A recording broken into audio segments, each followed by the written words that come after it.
al Día con Hernán Higuera.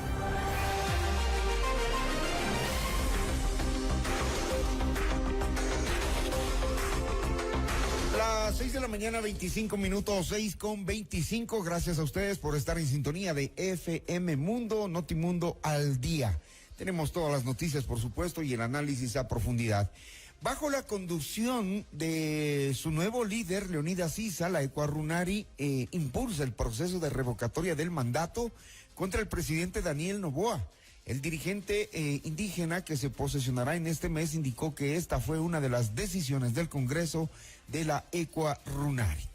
Está con nosotros Juan Manuel Fuertes, él es ex subsecretario de Gobernabilidad. ¿Cómo le va, Juan Manuel? Buenos días. Empecemos por este tema. ¿Usted cree que esa situación progrese, que este planteamiento que hace el presidente de la Ecuarunari, Leonidas Issa, tenga asidero, tenga fuerza, tenga apoyo? Buen día, Hernán, un saludo a la audiencia. Hay dos aspectos en esta declaración que deben ser tomados en cuenta. El primero, que indudablemente en un país con un fragor político como el que tenemos en el Ecuador, la inestabilidad de los gobiernos suele ser una característica común. Y si bien en el caso concreto no existe, al menos en el escenario que tenemos en la Asamblea Nacional, la posibilidad de una destitución constitucional del presidente, hay otros mecanismos como el de la revocatoria del mandato que siempre estarán a mano para diversos sectores con diversas motivaciones, desde las auténticas en una evaluación que determine una ineficacia del gobierno, como de las que buscan generalmente la inestabilidad y a partir de ello provocar cambios en los regímenes.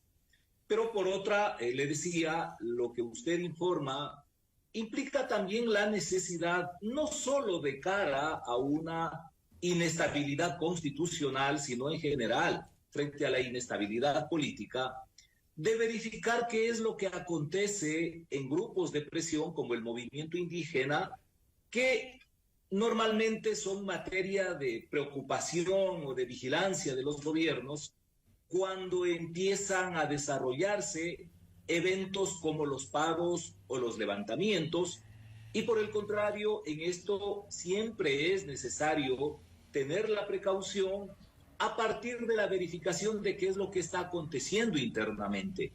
Y en las últimas semanas hay dos hechos que necesitan ser observados no solo por el gobierno, sino por la ciudadanía. Esto es el cambio de directiva en la Ecuarunari, que es la organización regional más potente de la CONAIE, que ahora es presidida por el señor Leonidas Issa, y también la sustitución dirigencial que ha tenido lugar en la FENOCIN, que es la segunda organización nacional del movimiento indígena, que en este momento la preside el señor Guido Perugacci. Y digo esto porque en ambos casos, tanto el señor Issa como el señor Perugacci, por sus antecedentes, se caracterizan de un lado por un radicalismo ideológico y de otro también por la violencia verbal y la violencia que tratan de aplicar en las acciones decididas por sus organizaciones. Así es que en torno a la probabilidad de que esto, quiero decir, la amenaza de iniciar un proceso revocatorio pueda o no continuar, bueno, es evidente que esto va a seguir adelante. El propio presidente de la Ecuarunari, el señor Leonidas Issa, incluso ha hecho expresa referencia a que a esto podría sumarse la FENOCIN y otros sectores. Y otros sindicatos. Lo que estamos señalando no es infundamentado y mucho menos aventurado a afirmarlo. Ahora, la Constitución dice que la solicitud de revocatoria del mandato debe presentarse una vez cumplido el primero y antes del último año del periodo para el que fue elegida la autoridad que es cuestionada. Entonces, la Ecuarunari y su nuevo presidente han dicho que van a esperar por lo menos hasta mayo, ¿no? A ver qué sucede. ¿Cree usted que como está la situación política el método de gobierno que tiene Daniel Noboa, las formas y las pocas o escasas acciones, obras, planes, puedan consolidar un apoyo de organizaciones sociales? Vea, Hernán, los antecedentes históricos del país permiten constatar que es impredecible la suerte de un gobierno.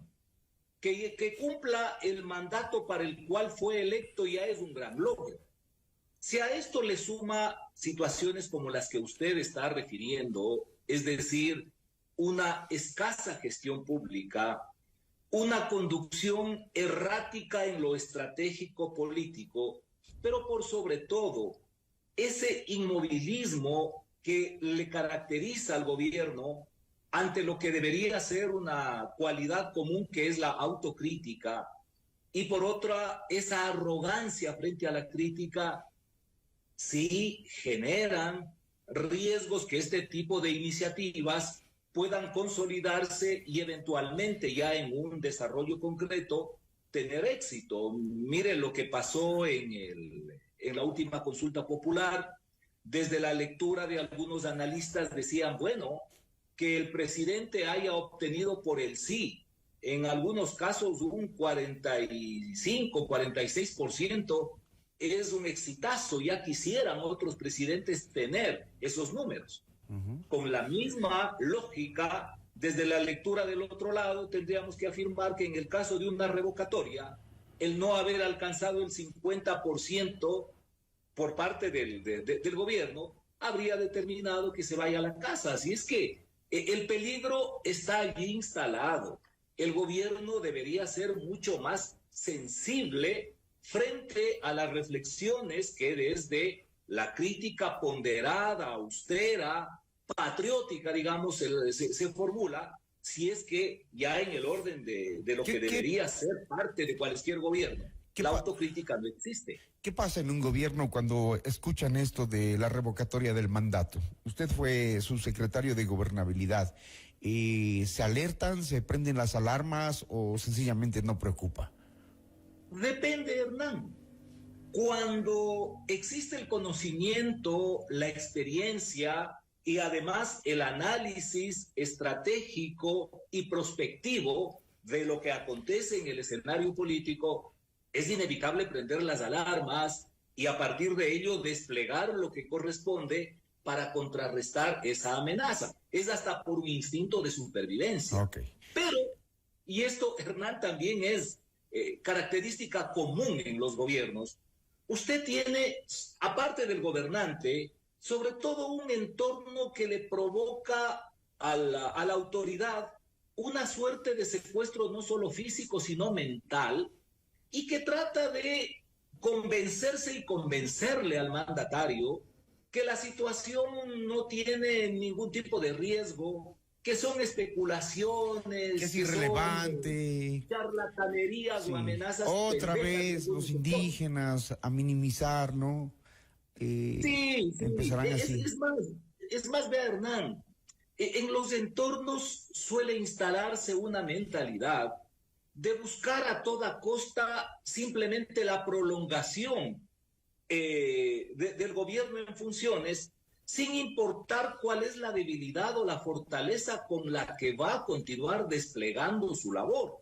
Y esto es muy peligroso porque cuando, sobre todo, en las medidas de hecho, en el caso del movimiento indígena, se llega a desatar un levantamiento, se sabe qué día y cómo empieza, pero lo que no se puede prever es cuándo termina y cómo finaliza la condición política del gobernante. Además que ISA está aprovechando también el entorno político y social, digamos, para lanzar esta propuesta porque, claro, hay una sociedad dolida con el tema del manejo y la manipulación de la justicia, la designación de autoridades. Hay una molestia por estos beneficios que tienen personas como Santiago Díaz, acusados de violación y que les ponen caravanas de seguridad como si fueran ministros y que no pasan el tiempo en la cárcel. Digamos, hay hechos que conmocionan socialmente y que podrían en algún momento entregar ese apoyo al movimiento indígena que está otra vez buscando llamar la atención con esta propuesta de revocatoria del mandato. El capital político de toda autoridad, de todo gobernante, siempre está en riesgo. Es como una especie de cuenta bancaria que debe ser administrada con muchísima sabiduría. Pero claro, cuando no existe experticia y si a eso le suma la prepotencia, el riesgo que se corre es que ese capital sea desgastado inútilmente, como vemos que está aconteciendo hoy en el caso de el juicio político al señor Godoy. Claro. Sí, yo he dicho en algunos medios que esta es una suerte de prueba antidoping para la política ecuatoriana y particularmente para el gobierno. Y lo que observamos es que se han dedicado con mucho esfuerzo, a veces grotesco, a veces sutil, sobre todo desde el Parlamento, a protegerle al señor Godoy. Esto influye en la pérdida del capital político. Y el señor Issa es un hombre inteligente, que se mueve adecuadamente. Mire, esto que acaba de acontecer con la asunción de la presidencia de la Ecuarunari es un golpe estratégico, porque la Ecuarunari es la organización al interior de la CONAIE más potente, tanto cuantitativamente, es decir, en el número de sus organizaciones y sus bases que la componen, cuanto en lo temático. La Ecuarunari impone la agenda en la CONAIE y, por supuesto, también en lo estratégico. Y además concluyo con esto, Hernán. Desde el punto de vista táctico, Issa se movió muy bien frente a la dirigencia de Marlon Vargas en el último paro indígena. Porque no los acolitó, yo creo que hasta los boicoteó. El resultado fue un fracaso en términos nacionales de ese paro.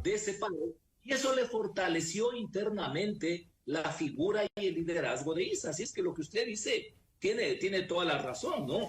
El manejo del gobierno es deficitario en lo estratégico político y en consecuencia es muy factible que este tipo de iniciativas eventualmente vayan cobrando cuerpos no solo para legalmente desplegarse, sino para ir contando con apoyos frente al descontento social. Lamentable por el país porque podríamos entrar en una nueva crisis política y que se agrava también porque hay otros gremios, digamos, que son fuertes y que están, por ejemplo, en la frontera con el tema de Colombia. Hay mucho descontento, el tema del contrabando, los negocios no funcionan, los aranceles, y es un tema que no logra ser solucionado. Claro, mire, el tema de Colombia es inexplicable cómo, de ser sincera la posición del gobierno ecuatoriano, no pudo ser gestionado inicialmente como corresponde a través de la vía diplomática. Y esta condición un poco bravucona de imponer esos aranceles, primero que no tiene mayor asidero en el tamaño de la economía que tenemos como país.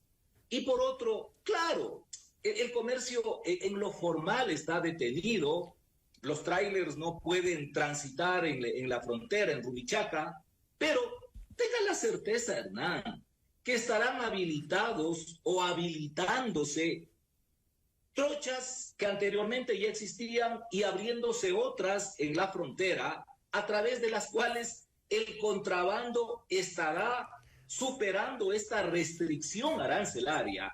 Y lo lamentable, en esto seguramente quienes son expertos en seguridad podrán desarrollarlo con mayor solvencia, es que esos nuevos senderos clandestinos van a quedar instalados para que por allí trafiquen todo tipo de bienes y sustancias ilícitas. Y claro, hay otros problemas que por el tiempo se nos vienen cortos, pero los escenarios se van dando de a poco para que propuestas como las de Leonidas, la de Leonidas Issa, de Ecuarunari, vayan tomando, digamos, adeptos y en los pocos meses que le quedan, iremos observando cómo al gobierno también le va a empezar a preocupar. Seguramente mejorarán su estrategia de comunicación. Ojalá lo hicieran, porque no sabemos nada. de cómo actúan, de qué quieren, de a dónde van. Salvo lo del bloque de seguridad que difunde sus operativos, por lo demás, pues no se conoce nada de política energética, de política legislativa, muy poca información, así que es un cultivo que se está haciendo de parte del Ecuarunari para ir hacia esto que se ha impulsado desde la primera reunión, que es la revocatoria del mandato del presidente Daniel Noboa. Gracias, Juan Manuel Fuertes, por ayudarnos en el análisis y a entender cómo es la situación y cómo está el panorama político del país en estos instantes. Muy gentil. Gracias, Hernán. Únicamente no solo le coloque a la Ecuarunari y a la CONAIE, sume a la FENOCIN, que reitero, también es la segunda fuerza en el movimiento indígena y que ahora al parecer van a ser el 1-2, ¿no? Entre Leonidas Issa y Guido Perugachi. Hay que estar atentos. 6:40 minutos. Gracias, Juan Manuel Fuertes. Esto es Notimundo al día.